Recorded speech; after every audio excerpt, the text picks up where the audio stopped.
Welcome, patrons. There really is no rhyme or reason why I'm doing this topic other than I wanted to, so let's talk about the fan-favorite deer thing in Dragon Age, the Halla. Halla. The Halla are this horned, deer-like creature most commonly associated with the Dalish elves, who consider them to be the most sacred animal of their religion. From what we know in the games, both genders of the Halla have their iconic twisting horns and are supposed to be larger than normal deer. The Dalish also use Halla milk to make cheeses and butter, which, according to the World of Thedas cookbook section, is similar to goat's milk and cheeses. Along with the food source, the Halla are used to pull the Dalish Aravels across Thedas. However, they are not considered beasts of burden by the Dalish people, but rather companions. Clans do not force or capture Halla to use, but ask them to join in their travels, exchanging their work for care and shelter. There is a specific job in Dalish clans that focuses on taking care of the Halla, ensuring their health and safety, as well as grooming, including carving designs into the antlers as they grow, and collecting their wool, apparently, although they don't really look like animals that have wool. It's just a thing that was mentioned a couple times. Anyway, while it only happened once in Dragon Age Origins, Halla do seem to have a social structure and some intelligence, as one Halla was distressed that her mate had been infected with the werewolf curse.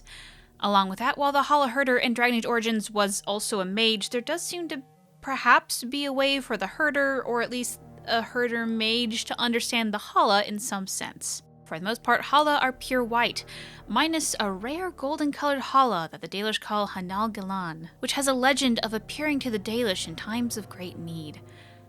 The horns of the Halla are often used for decorative purposes and said to be prized in places like the Tevinter Imperium, and in the time of the Dales, Emerald Knights would ride Halla into battle instead of horses.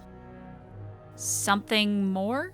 While the Halla seem like just simple deer things in the world of Thedas, there does seem to be something deeper going on with them.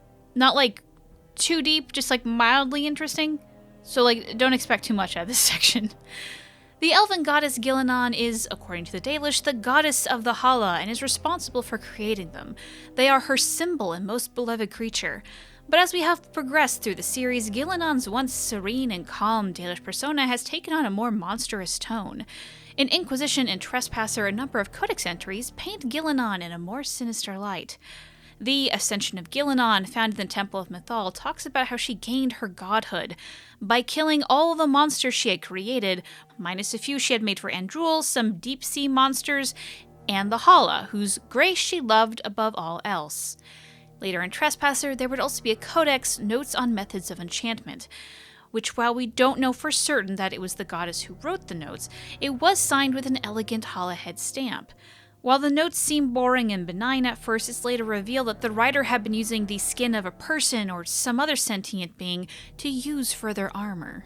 And finally, here is where I'm testing out to see if you guys have actually paid attention to all of my spoiler tags, because this video includes all spoilers, and I mean that, so here comes some new Tevinter Knights information.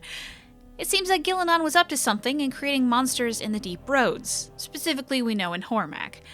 Now, this video isn't really about the goddess, so I'm not really going to go over much about her, and I'll save my thoughts on Horror of Hormak for the Book Emporium video, but if you do remember and have read this story, Halla do appear in the gem-encrusted wall carvings, but something was different about them.